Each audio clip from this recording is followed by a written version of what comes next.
이렇게 환영을 해 주셔서 대단히 감사합니다. 저는 여성들만이 모인 자리에서 이야기를 할 기회가 별로 없는 사람입니다. 더구나 이렇게 많은 여성분들 앞에서 이야기하는 것은 처음입니다. 한 10명, 20명 앞에서는 이야기한 적이 있는데, 근데 여기 서니까 굉장히 힘이 솟습니다. 제가 여기 집단적으로 느끼는 이미지가 굉장히 밝고 건강하시고, 그리고 무엇보다도 힘이 솟습니다. 오늘 제가 이야기하려고 하는 것은 방금 기도에서 나왔습니다.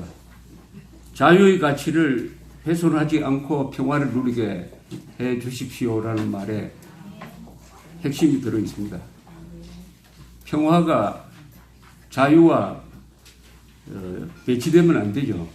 공동묘지의 평화가 되어서는 안 될 것입니다. 바로 대한민국의 평화, 대한민국의 자유와 평화가 같이 있어야 되는데, 가끔 평화를 자유보다 더 중시하는 사람들이 있습니다. 여기 제가 서서 이렇게 힘을 느끼는 이유는 다른 게 아니고, 통계로 보면은 지난 100년 동안에 세계에서 키가 가장 많이 큰 사람들이 누구냐? 지난 100년 동안에 평균 키가 20cm가 큰 사람들이 있습니다. 20cm. 그게 바로 대한민국 여성입니다.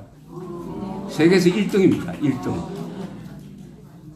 그 국제 이 보건기구 같은 데서 조사한 겁니다. 그리고 한국의 여성이 평균 수명이 지금 몇 살인지 아시죠? 86세입니다. 세계에서 몇 등인지 아십니까? 여성 평균 수명이 세계에서 3등입니다. 일본, 싱가포르, 한국입니다. 그리고 남자는 한 20등 되는데, 남녀 평균으로 내면은 지금 81세입니다. 세계에서 통계에 따라서 다르지만 한 7등 그렇습니다. 그리고 2030년에 가면은 한국 사람들이 남녀 평균 수명이 일본을 제치고 세계에서 1등 된다고 합니다. 그리고 특히 여성의 평균 수명은 2030년입니다. 90세가 된다고 해요. 인류 역사상 처음으로 평균 수명이 90세가 되는데, 바로 그 문을 여는 사람들이 대한민국의 여성입니다. 그러나 북한은 평균 수명이 지금 70세 정도 아닙니까? 우리보다 11년 내지 12년 짧습니다. 키는 남자 평균 키로 한국 남자가 174cm인데 북한은 아마 162, 3cm, 10cm 차이 납니다. 그러니까 키는 10cm가 짧고 평균 수명은 12년이 짧다. 이것은 무슨 이유에서냐? 간단하죠. 자유죠. 자유. 인간에게 자유를 주면은 열심히 노력해가지고 부자도 되고 자기 능력을 충분히 발휘해서 돈을 벌게 되고 행복하게 되고 함으로써 나라 전체가 발전하고, 그래 되면은 강력한 군대를 갖게 되고, 그리고 나라를 보존할 수가 있게 되는 것이죠. 그러나 자유가 없으면은 식물에 햇볕을 차단하는 것과 똑같은 현상이 일어나가지고, 자유가 없으면은 부강병하는 나라를 만들 수가 없고, 그렇게 되면은 그 부담이 개인의 몸에 가해져가지고 굶게 되고 병들게 되고 정신적으로 압박을 느끼면은 바로 북한이 되는 겁니다. 그러니까 자유 하면은 무슨 공기처럼 관념적인 말처럼 가슴에 와닿지가 않는데, 바로 남북한의 이 차이는 바로 자유가 있느냐 없느냐의 차이다. 이렇게 말씀드리면 어떨지 모르겠습니다. 그러면 우리가 누리고 있는 이 자유는 공짜냐? Freedom is not free란 말이 유명한 말인데, 거기에 서해져 있는 곳이 한 군데 있습니다. 워싱턴에 가면은 한복판에 코리안 워 메모리얼이라고 있습니다. 거기 한국전 참전 기념물이 있는데요. 거기 바닥에 첫 문장이 자유는 공짜가 아니다. 그 다음에 나오는 말이 우리나라는 알지도 못하는 나라에 만난 적도 없는 사람들을 지키라는 조국의 명령에 응한 우리의 아들과 딸들에게 경의를 표한다 라고 적혀 있습니다. 또 그 밑에 전사자 숫자가 적혀 있습니다. 미군 전사자 5만 4천 명, 부상자 한 10만 명, 미군입니다. 유엔군 전체로는 한 6만 명 죽었어요. 미군 전사자 5만 4천 명. 그 사람들은 한국이 어디 있는지도 모르고 그때 한국이 건국된 지가 2년밖에 안 됐으니까 지도를 펴놓고도 아마 찾는데 한참 걸렸을 겁니다. 왜 그 사람들이 한국에 왔느냐? 미국의 국가 이익을 지키기 위해서 왔다? 그럼 미국의 국가 이익을 지키려면 로스앤젤레스 지키면 되지 왜 한국까지 옵니까? 자유를 지키기 온 거예요. 자유라는 세계적 보편적 가치를 지키려면은 한국이 힘센 공산당 국가에 넘어가면 안 된다 하는 이런 판단을 미국의 국가 지도부가 내린 것이죠. 그래서 젊은이들을 보내서 그때 한국에서 죽은 사람들 대부분이 젊은 사람들 아닙니까? 제가 하버드에서 1년 동안 공부를 했는데 거기 교회에 보면 벽에다가 참전 전사자 명단이 있는데 한국전 참전 전사자가 하버드 대학 출신이 19명이었습니다. 제가 지난 11월에 이승만 대통령이 박사학위를 받았던 프린스턴 대학에 갔더니 본관 딱 홀에 벽에 꽉 전사자 명단이 메워져 있어요. 남북전쟁 1차 대전, 2차 대전, 한국전쟁, 베트남 전쟁. 한국전쟁 명단을 보니까 거기 또 더 많아요. 29명이었습니다. 프린스턴. 워커 중장이라 하면 잘 이제 세대가 다르니까 모르시는 분들 많을 겁니다. 낙동강 전선에서 공산당의 침략을 저지했던 8군 사령관이었죠. 이분도 한국에서 죽었습니다. 12월 23일인데 1950년 그때 중공군이 막 남침할 때인데 자기 아들도 장교로 근무하고 있었어요. 그래서 아들 부대에 가가지고 훈장을 주기 위해서 집차를 타고 도봉구에서 북쪽으로 가고 있다가 맞은편에서 오던 한국 6사단 트럭에 정면 충돌해가지고 그 자리에서 돌아가셨어요. 그 후임으로 온 분이 리찌웨이 장군입니다. 우리 꼭 알아야 될 역사입니다, 이게. 리찌웨이 장군은 2차 세계대전 때 노르만디 상륙작전 할 때 공수사단의 사단장이었습니다. 직접 낙하산을 메고 뛰어내렸던 아주 전투를 잘하는 분이었습니다. 그분이 중공군의 남침을 저지하고 서울을 다시 탈환했습니다. 그 다음에 온 사람이 벤프리트 장군이었어요. 벤프리트 장군의 아들은 조종사인데 이미 해외에서 근무를 했기 때문에 한국에 굳이 올 필요가 없었는데 아버지가 8군 사령관이니까 자원을 해가지고 한국에 왔어요. 한국에서 북한 지역을 폭격하는 임무를 맡아서 출격을 했다가 격추됐습니다. 8군 사령관이 자기 아들이라고 해서 너무 심하게 수색하지 말라고 해서 중간에 구조 활동을 중단시켜버렸습니다. 그 다음 온 유엔군 사령관이 클라크 중장입니다. 나중에 대장이었습니다. 클라크 대장. 이 사람도 2차 세계대전 때 이탈리아에서 매우 유명한 장군입니다. 이분 아들도 한국에 와서 부상을 당했어요. 그래서 한국에 파견된 미국 장교들 중에서 135명은 그 아버지가 장성이었습니다. 135명의 아들 중에서 죽거나 다친 사람이 몇 사람이냐? 35명입니다. 135명의 아버지를 장성으로 준 사람 중에서 아들이 35명이나 죽고 다쳤는데 이거는 보통 평균 통계보다 훨씬 3배, 4배도 없습니다. 왜 그러냐? 아버지가 장군이니까 나는 뒤에서 편안하게 행정요원으로 근무할 수 없고 일선을 지원했습니다. 일선 전투지역에 지원을 해서 그렇게 많이 죽고 다쳤습니다.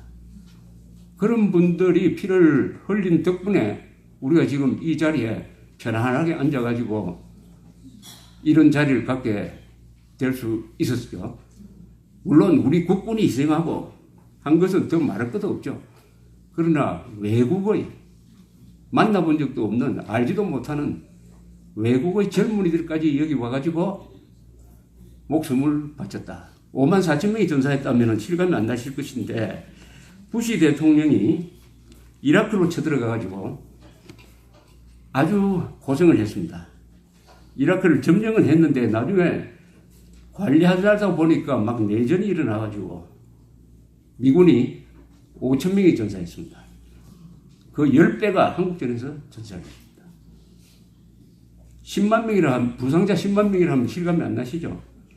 한국에 있는 전 병원을 비워가지고 입원시켜야 10만 명을 수용할 수 있습니다. 이런 말씀을 드리는 것은 자유는 공짜가 아닌데 한국에서는 아직도 공짜라고 생각하는 사람이 참 많다.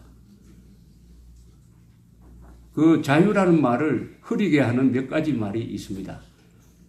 한국에서는 자유보다 더 고귀한 가치가 평화라고 착각하는 사람들이 있습니다.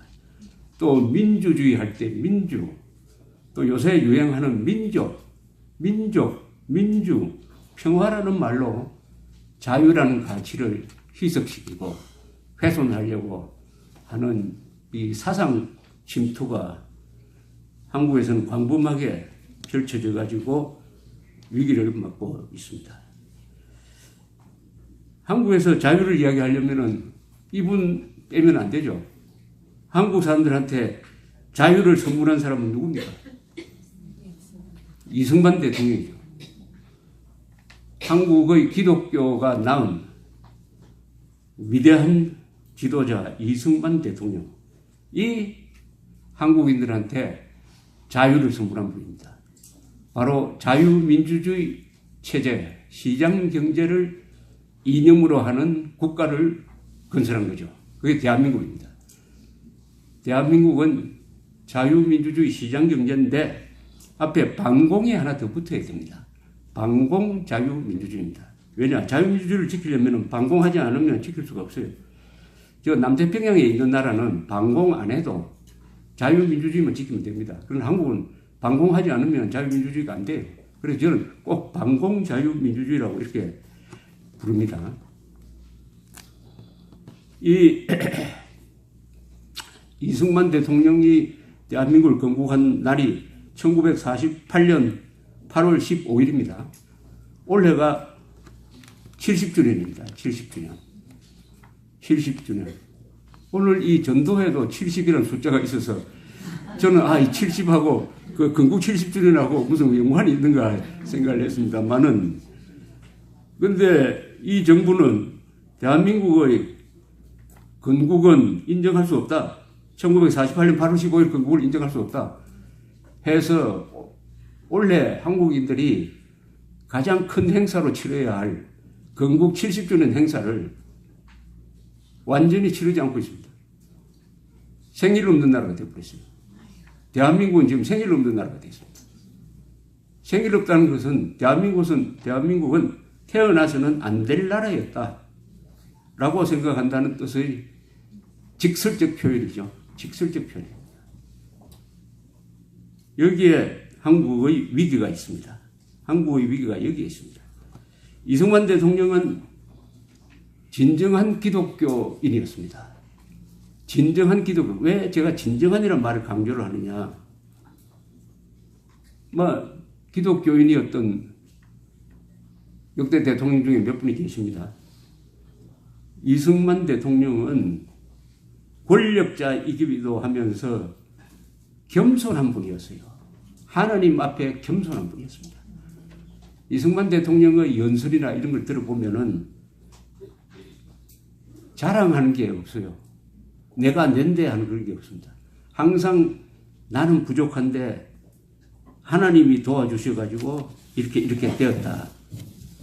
이분이 4.19 학생 의거 그 다음에 스스로 물러나서 1960년부터 65년 사이에 하와이에 다시 가서 독립운동하던 하와이에 다시 가서 거기서 돌아가셨습니다. 참 가난하게 살았어요. 프란체스카 여사 두 분과 가난하고 금소하게 살았습니다. 아침에 식사를 할 때는 딱 두 사람이 있거나 나중에 양자로 온 이인수 씨하고 같이 세 사람이 있을 때 꼭 기도를 했다고 합니다. 꼭 기도를 하면서 아침 식사를 시작을 했다고 합니다. 기도 중에서 이 구절을 이승만 대통령이 가장 좋아했다고 그래요. 갈라디아서 5장 1절. 그리스도께서 우리를 자유롭게 하려고 자유를 주셨으니 그러므로 굳건하게 서서 다시는 종의 멍에를 매지 말라. 그리스도께서 우리를 자유롭게 하려고 자유를 주셨으니 그러므로 굳건하게 서서 다시는 종의 멍에를 매지 말라. 이 말이 지금 한국인들한테 주는 메시지가 아닌가 이렇게 생각을 합니다. 우리가 자유를 얻은 것은 흔히 1945년 8월 15일 일본이 망해서 자유를 얻었다고 하지만은 일본이 망하도록 한 사람이 누굽니까? 연합군, 특히 미국 아닙니까? 미국이라는 나라는 기독교 정신으로 만들어진 나라입니다. 6.25 남침이 일어났을 때 트루만 대통령이라는 사람이 있었어요. 1950년 미국 시간으로는 6월 24일이었습니다. 이분이 자기 고향인 미주리주 인디펜던스에 가 있었어요. 밤 9시쯤 되었습니다. 잠자리에 들려고 할 때 딘 애치슨 국무장관이 전화를 걸어왔습니다. 각하 불행한 일이 생겼습니다. 산발도선 전역에 걸쳐서 공산군이 남침했습니다. 이렇게 보고를 하는 것이었습니다. 그런데 그때는 한미동맹이 없었습니다. 주한미군도 있었는데 그 1년 전에 다 철수해버렸어요. 공산국가, 특히 김일성, 스탈린은 그걸 보고 우리가 남침해도 미국이 다시 군대를 보내지 않을 것이라고 믿고 남침을 한 것입니다. 또 미국의 군인들도 군부에서도 한국은 지킬 필요가 없다. 지킬 수도 없다. 대륙하고 딱 붙어 있는데 어떻게 지켰느냐. 포기했습니다. 그런데 트루먼 대통령이 그 전화를 받자마자 이 사람이 화를 벌컥 냈습니다. 이렇게 이야기했다고 그래요. We have got to stop the sons of bitches no matter what. son of bitch는 영어에서 제일 심한 욕입니다. son of bitch. 그 번역하면 좀 상스러운 말이기 때문에 생략하고 SOB라고 그러죠. 하여튼 그놈들을 가만두지 않겠다. 반드시 내가 혼내주겠다. 맞겠다. 이렇게 해서 전화기를 내려놓았습니다. 그 사람이 그때 화를 안 냈으면요. 우리 모두 김정은 치하에 살고 있습니다. 그러면 저는 해방둥이니까 저는 이미 땅속으로 들어갔어요. 화를 냈습니다. 지도자는 화를 내야 될 때 화를 내야 됩니다. 위대한 욕설이죠. 대한민국을 살린 위대한 욕설입니다. 바로 트루만 대통령. 이분이 한국을 2번 살렸습니다. 한국의 건국도 트루만 대통령이 지원하고 6.25 때 살리고 또 유엔군이 북진하니까 중공군이 남침을 했습니다. 그래서 우리가 이제 망할 지경에 몰렸죠. 서울도 다시 빼앗기고. 이럴 때 메가드 장군도 흔들렸어요. 차라리 한국을 포기하고 일본으로 철수해가 일본만 지키는 게 좋지 않겠느냐. 영국도 그렇게 나왔습니다. 그때 트루만 대통령이 손을 딱 껐어요.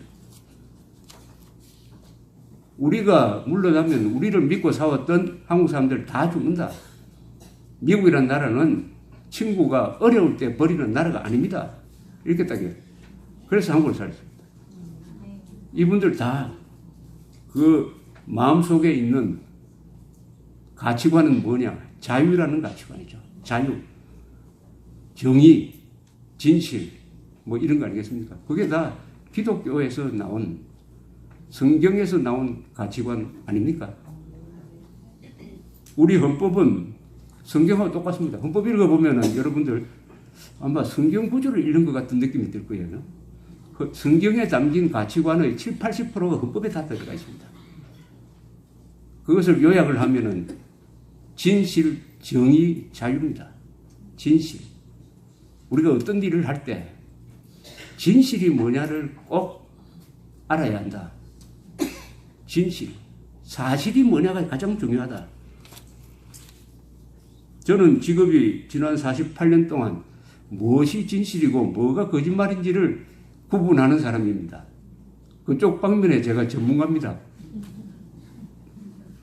영어로 말하면 Fact Finding Specialist예요.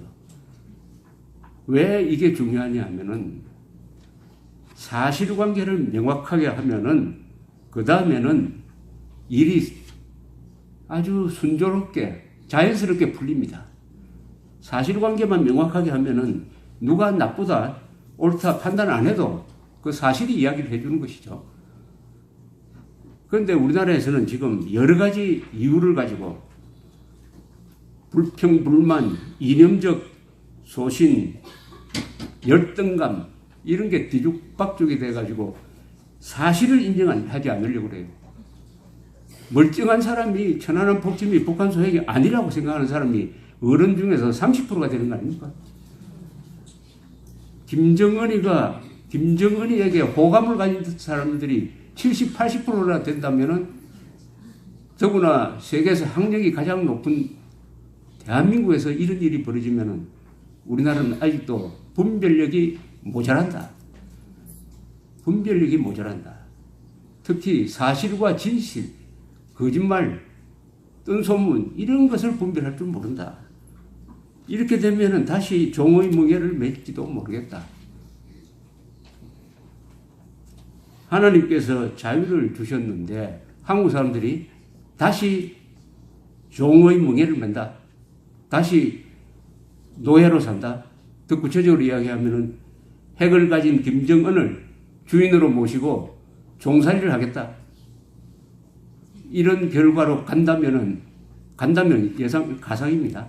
간다면은 그 원인은 폭력에 의해서가 아닙니다. 속아서 그렇거든요. 속아서. 지금 대한민국은 이렇게 잘 살고 경제도 강하고 군사력도 강합니다. 그러나 속으면은 도리 없습니다. 한국이 망한다면은 그것은 국민들이 선동에 속기 때문에 망할 것입니다. 속기 때문에. 그런데 많이 속고 있습니다. 천안함 폭침이 북한 소행이 아니라는 사람이 1%라도 문제죠. 그것은 태양이 동쪽에서 뜨는 게 아니고 서쪽에서 조향하는 사람이 30%나 된다는 거하고 똑같습니다. 더구나 어떤 사람인가 백그라운드를 조사를 하면은 학력이 높을수록 많아요. 대학 졸업자는 훨씬 많고요. 국민학교 졸업자, 초등학교 졸업자의 학력을 가진 사람은 안 넘어가요. 그건 한 5%밖에 안 됩니다. 여기에 한국 사람이 저지르고 있는 잘못의 핵심이 여기 있습니다. 한국에서는 배울수록 무식자가 되는 경향이 있어요. 분별력에 관한 한 배울수록 영어도 잘하고 뭐 컴퓨터도 잘하겠죠.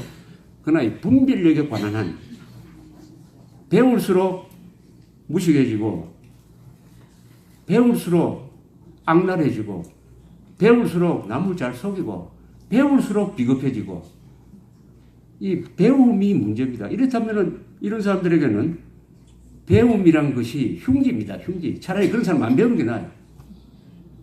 배웠기 때문에 온갖 머리를 짜가지고 세월호가 무슨 잠수함에 부딪혔다는 이런 시나리오도 써냅니다. 그거 안 배운 사람은 그렇게 못 씁니다. 배운 무식자. 이게 참 농담처럼 내가 할 수도 없는 게 한국 사람 조사를 해보면요. 국민 평균 IQ가 세계에서 1등입니다. 세계에서 1등이에요. 학력이 세계에서 1등이죠. 대학 진학자가 80% 전부 후무합니다. 일본, 핀란드 한 30, 40%밖에 안 돼요. 그러면 가장 머리 좋은 사람이 가장 많이 배웠는데 왜 속는 데도 1등이냐? 가장 머리 좋은 사람이 가장 많이 배우고 몸도 가장 건강해졌는데 왜 속는 데도 왜 1등이냐? 여기를 이 문제에 대한 해답을 내려야 됩니다. 이 상태로 가면은 5년 뒤, 10년 뒤 우리가 누리는 이 자유와 번영과 활력과 이거를 계속 우리가 누릴 수 있을 것이냐? 저는 걱정입니다. 저는 광화문에 사무실이 있어가지고 광화문 바깥으로 보면은 정말 세계적 대도시가 거의 펼쳐져 있습니다. 그걸 볼 때마다 최근에는 불안해요. 과연 이걸 우리가 지킬 수 있느냐? 지킬 수 있느냐? 그러면 많은 사람들이 이야기합니다. 아니, 우리나라가 이런 나라인데, 이렇게 근사한 나라인데, 무슨 꿈 같은 소리 하느냐? 그러면 제가 이렇게 묻죠. 가구신문에 보면은 대기업 회장 아들이 자살했다는 기사가 나온다. 그럼 뭐가 부족해서 자살합니까? 왜 자살하죠? 자살한 사람 심리를 분석해 본 공통점은 나는 인간으로서 살 가치가 없다 라고 생각한답니다. 가장 큰 이유가 대한민국이 생일이 없다면 태어나서는 안 될 나라고, 그런 나라는 아무리 잘 살아도 존재할 가치가 없다, 그렇게 생각한다는 증거 아니겠어요?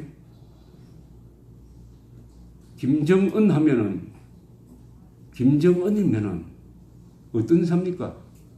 반국가단체 수괴라는 것은 헌법적인 규정이고